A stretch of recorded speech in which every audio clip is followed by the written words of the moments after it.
অসমৰ চাহ উদ্যোগৰ এটা গুৰুতৰ সমস্যা দেখা পাইছে। নিশ্চয় আপোনালোকে অৱগত।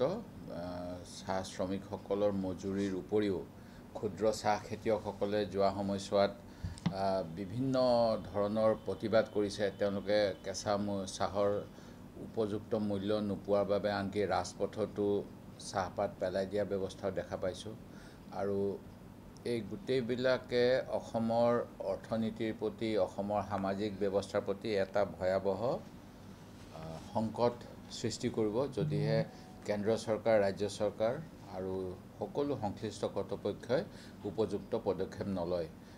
প্ৰধানমন্ত্ৰী ডাঙৰীয়াই বিভিন্ন সময়ত চাহ শ্ৰমিকসকলৰ প্ৰতি তেখেতৰ হৃদয়ত থকা অনুকম্পা দেখাব বিচাৰে বিভিন্ন বক্তব্যৰ মাজেৰে। তেখেতে কেতিয়াবা কয় যে নোটবন্দীৰ সময়ত মোনাবাৰী বাগিচাৰ ভাই ভনী চাহ বাগানৰ ভণ্টিসকলে 2000 টকাখন একেলগে নি বজাৰ কৰিছিলে অসুবিধা হোৱা স্বত্তেও।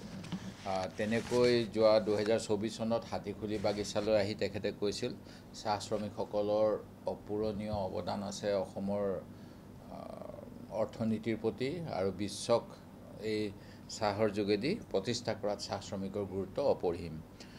একেই কথা তেখেতে ফেব্ৰুৱাৰী মাহতো আহি কৈছিলহি যে মই চাহৰ দোকানী আছিলোঁ, সেই গতিকে মই চাহৰ সকলো কথা বুজি পাওঁ। শেহতীয়াকৈ তেখেতে নুমলীগড়লৈ আহিলে, মঙ্গলদৈলৈ গ'ল, কিন্তু সেইখিনি সময়তে অসমৰ বিভিন্ন চাহ উদ্যোগৰ লগত জড়িত ব্যক্তিসকলে উদ্যোগটোৰ যি ভাঙি পৰাৰ এটা ব্যৱস্থা হ'ব যদিহে বহিঃৰাষ্ট্ৰৰ পৰা অহা কম মূল্যৰ চাহক অসমত বা ভাৰতবৰ্ষত ব্যৱসায় কৰিবলৈ দি থকা হয়। দ্বিতীয়তে যি খৰাং পৰিস্থিতি বা ক্লাইমেটিক চেঞ্জ, তাৰ ফলত যি বতৰৰ পৰিৱৰ্তন, এই বতৰৰ পৰিৱৰ্তনৰ বাবেও অসমৰ চাহ উদ্যোগক যিটো তাপমাত্ৰা লাগে তাতকৈ অত্যাধিক হোৱাৰ বাবে চাহ উদ্যোগেও যথেষ্ট উৎপাদন হ্ৰাস পাইছে, কোৱালিটি বেয়া হৈছে। এই কথাবিলাক বিভিন্ন সময়ত চৰকাৰী পক্ষক অৱগত কৰি থকা হৈছে। অসম বিধানসভাতো মই 3বাৰতকৈ অধিকবাৰ এই গোটেইবিলাক বিষয়ত অসম চৰকাৰক অৱগত কৰিছোঁ, বিধানসভাত আলোচনা কৰিছোঁ। তাৰ পিছতো কিন্তু একো হোৱা নাই। আমাৰ প্ৰধানমন্ত্ৰীয়ে কৃষকক তেওঁলোকৰ মানে উৎপাদনৰ দুগুণ মূল্য দিব বুলি কৈছিল। সেই কথাও ঘোষণা হোৱা 2014 চনৰ পৰা এতিয়া 12 বছৰ হ'ল। চাহ শ্ৰমিকৰ মজুৰি 350 টকা কৰিম বুলি 2014 চনত কৈছিল। সেই ঘোষণাৰো 12 বছৰ হ'ল। আৰু বিভিন্ন ধৰণৰ চাহ উদ্যোগৰ সমস্যাবিলাকৰ ক্ষেত্ৰত চাহ বোৰ্ড, ইণ্ডিয়ান মানে আমাৰ অসমৰ ইণ্ডাষ্ট্ৰী বিভাগ, এইবিলাকৰ যিটো দায়হৰা ব্যৱস্থা বৰ্তমান দেখা পোৱা গৈছে, এইখিনি উদ্বেগজনক। টুকলাই চাহ কেন্দ্ৰৰ বিষয়ে আমাৰ বিধানসভাত যোৰহাটৰ বিধায়ক, ইয়াৰ পূৰ্বৰ শাসনৰ সময়ত অধ্যক্ষ আছিল, সেইখিনি সময়ত আমি বিশেষ দৃষ্টি আকৰ্ষণ কৰিছিলোঁ।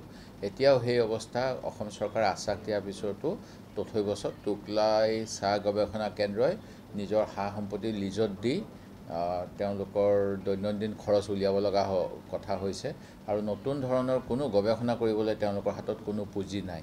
এই গোটেইবিলাক বিষয়ে অসমৰ চাহ উদ্যোগটোক ভয়াৱহ সংকটৰ দিশলৈ ঠেলি দিব। অসম চৰকাৰে চাহ উদ্যোগৰ 200 বছৰ হোৱাৰ বাবে এটা বিশেষ পুঁজিৰ ব্যৱস্থা কৰিছে চাহ শ্ৰমিকসকলক, যিসকলে সাময়িকভাৱে কাম কৰে অথবা ৰেগুলাৰ কাম কৰে। ৰেজিষ্টাৰ্ড চাহ বাগানবিলাকৰ শ্ৰমিকৰ ক্ষেত্ৰত, মহৰীবিলাকৰ ক্ষেত্ৰত বা বাবুবিলাকৰ ক্ষেত্ৰতো 5000 টকাকৈ এটা বিশেষ উদগনি দিয়াৰ ব্যৱস্থা কৰিছে।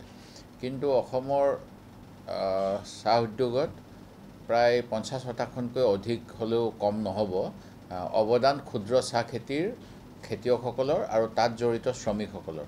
তেখেতসকলক এই আঁচনিৰ আওতালৈ কিবা কাৰণত অনা হোৱা নাই। বিষয়টো মই অসম চৰকাৰৰ দৃষ্টিগোচৰ কৰিছিলোঁ, কি কাৰণে তেওঁলোকে সৈমান হোৱা নাই মই নাজানো।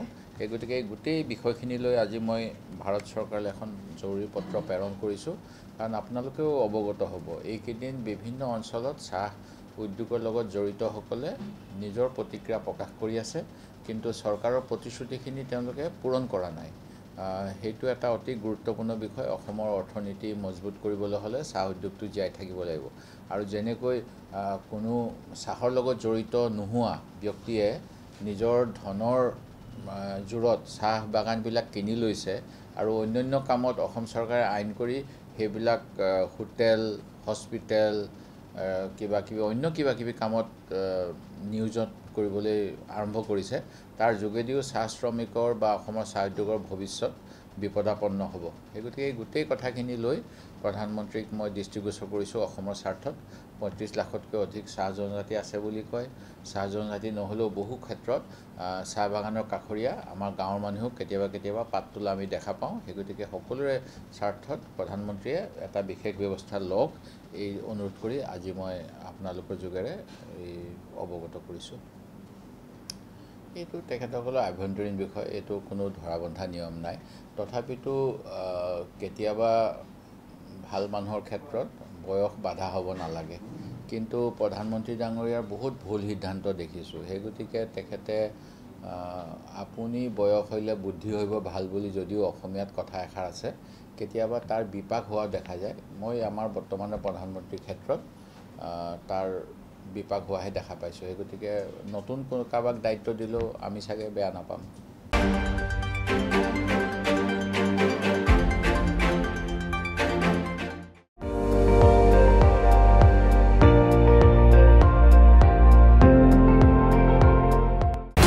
আপুনি চাই আছে ND24 সৰ্বশ্ৰেষ্ঠ নহয় সৰ্বোত্তমৰ দৌৰত